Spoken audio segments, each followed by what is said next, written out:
welcome back to the channel. It's finally September, and for today's draw and chat session, we're coming to you from a cozy A-frame cabin in the woods. It's been the perfect weekend to enjoy the cooler weather, do lots of drawing, and eat way too many s'mores. This little getaway has me so excited for fall because it means spooky season is just around the corner. So even though it's a bit early, I thought we could celebrate with a Halloween-inspired illustration featuring some cute little ghosties floating around a cemetery. As I was sketching this, it reminded me of a really funny family ghost story I'd love to share with you during this cozy drawing session. So get your early Halloween decorations ready because today I'm going to tell you the story of my spooky grandpa. Let's dive in. So let me give you a bit of background about my family. I'm Vietnamese. My parents immigrated to the US in 1975. I was born and raised in the US, so I never really got to know my grandfather on my dad's side very well. Most of my extended family stayed behind in Vietnam. I only met him a handful of times before he passed away a few years ago, but despite our limited interactions, he left such an interesting impression on me. I still remember the first time I met him in person. I was 8 years old, and being born in America, my Vietnamese is just absolutely terrible, which made it super hard to communicate with my older relatives at the time. And as a result, I stayed mostly quiet during that first visit. At one point, I remember my grandfather kind of coming over to me, and though I had barely spoken a word to him, he looked me straight in the eye and said, "Try not to worry so much. It's not good for you." And then he smiled and just walked away. And I remember thinking, wow, okay, rude. It was such a strange, random thing to say to an 8-year-old. And at first I thought, maybe my mom had told him something, but I couldn't think of what it might have been. It just felt really mysterious, but I initially just shrugged it off, assuming he had confused me with someone else. But as the years went by, I eventually developed an anxiety disorder marked by excessive worrying. This is actually something that I struggle with on a daily basis. So to this day, I just cannot seem to shake the memory of my grandfather's first words to me. It's almost as though he was trying to warn me. It would be a long time before I saw my grandpa again. After I graduated college, my family spent 3 months in the summer visiting relatives in the southern Vietnamese village where my dad grew up. And for a few nights, we stayed at my grandparents' house. It was during this visit that I learned about the plot of land that my family had lived on for generations. Back in the day, it was pretty common for families to buy large plots of land to pass down to their children so that all the multi-generational families could live close together. It was also customary to have the family cemetery on the property, which I found incredibly unsettling at the time, but given the scarcity of land, it made total sense. I remember joking with my mom one day, asking if anybody had ever seen the ghosts of her ancestors wandering around, and she told me she used to be so afraid of that sort of thing when she was younger, especially during the war, if you could imagine. But she also said if anybody could see spirits, it would be Grandpa. And when I asked why, she said, "He's always been good at sensing things." Given his earlier warning about my budding anxiety disorder, I found it kind of interesting that my mom would suddenly mention this. She told me that for decades, my grandpa had served as like the village matchmaker. He used to study the Chinese zodiac intensely, among other things, and had earned quite the reputation for being a very reliable matchmaker. And so when I brought it up to my grandpa, the first thing he asked was whether I was seeing anyone.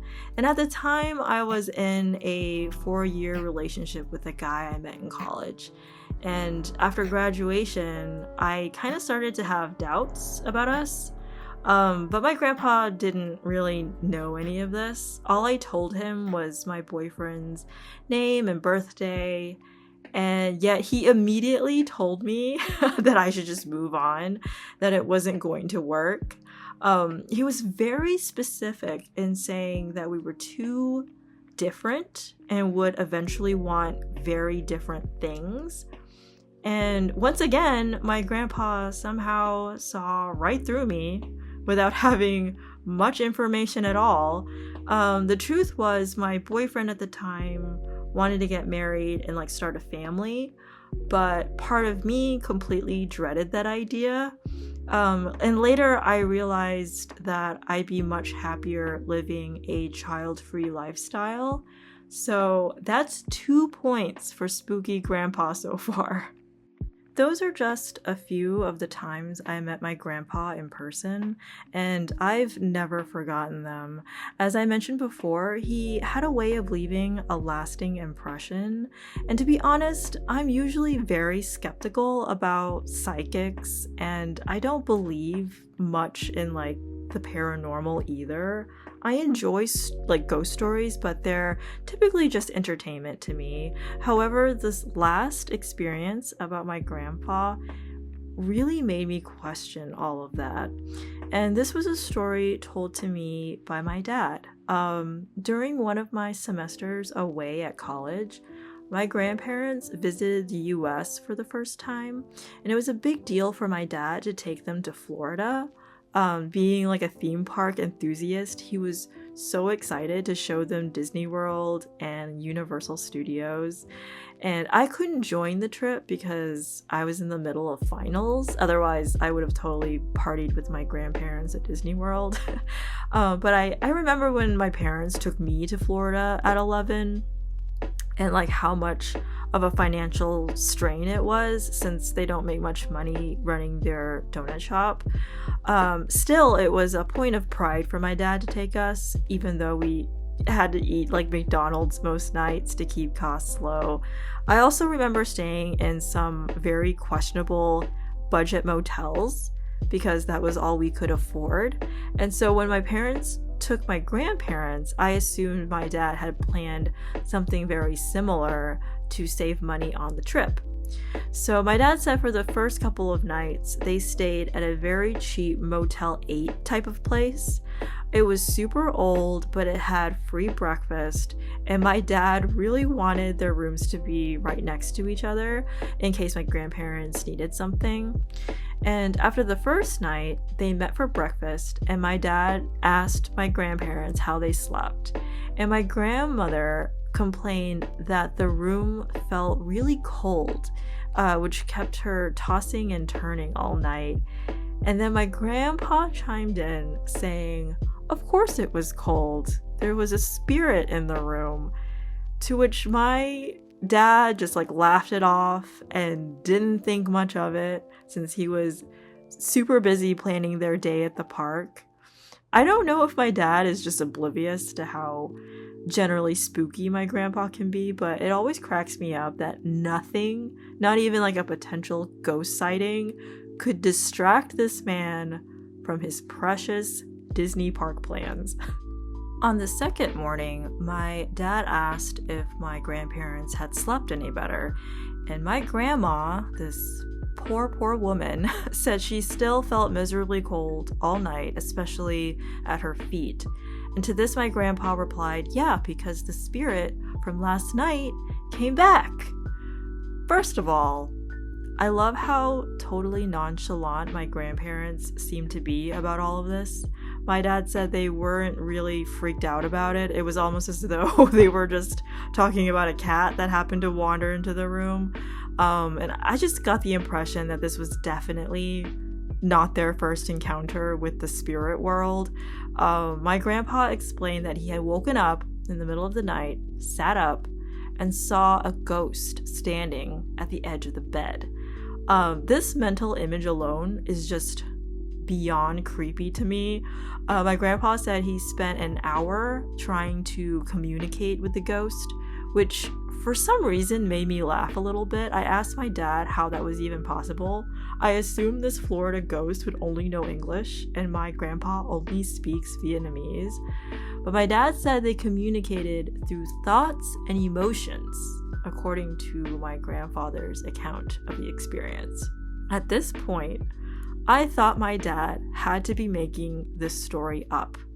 Or maybe, my grandpa was delusional, possibly showing signs of early Alzheimer's or something like that. But then the story somehow got even weirder. When my dad asked if my grandpa could describe the ghost from the night before, he said yes.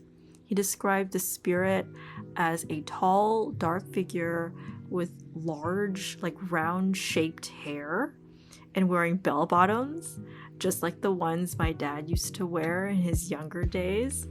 My grandpa mentioned that the only thing he could really gather from the ghost was that he had definitely died in that very motel room. He spent most of the conversation urging the spirit to just let go of the place and move on. And by this point in the story, my dad was finally pretty spooked by the whole account and decided to speak with the motel's property manager. He mentioned the cold spots my grandparents had been complaining about. When he told the manager the room number, the manager paused before saying, "Oh yeah, we get a lot of complaints about that room. Even the maids don't like it in there. People say it's haunted because of some incident that happened there back in the 70s. This was the part of my dad's story that gave me goosebumps. My grandpa was vividly describing a man with an afro wearing bell-bottom jeans. I don't know if you can get more 70s than that. And just the very idea of being trapped in the clothes and hairstyle you died in as a ghost has got to be such a nightmare all on its own, but I digress. My dad immediately requested they switch rooms, preferably to ones that were a little less haunted, even if it meant not being, right next to each other. And thankfully, the rest of their stay at the motel was much more comfortable after that. So no more ghost sightings, and my poor grandma could finally sleep. To this day, I don't know if this story is entirely true, but it haunts me, on such a profound level. Like I mentioned before, I am a skeptic. Part of me believes that my dad is pulling my leg here because the story is just so ridiculous. If I didn't already have a history of slightly weird interactions with my grandpa in the past, I might have completely written it off as a crazy made-up ghost story. But here's the thing, my dad doesn't tell good stories like this. This story is almost too good, which makes me want to believe that he's not making this up, that this might have actually happened. I guess I wouldn't understand why my dad would make up a story like this to begin with, but I'm just truly sad that I'll never get the chance to ask my grandpa directly if what happened in Florida was real. But it's still nice to know that, whatever spooky psychic powers my grandfather had, at least he was trying to use them to help people. So that's kind of a nice thought to end things. Anyway, I hope you guys enjoyed my little funny ghost story featuring my spooky grandpa. It's one of my favorite stories to tell, and I'm thrilled I could share it with you along with my Halloween inspired artwork. I'm really happy with how this piece turned out, and I can't wait to post it in my online shop. I hope you're as excited for the Halloween season as I am. If you've enjoyed this video, please hit that subscribe button. Thanks so much for watching, and I'll see you in the next one.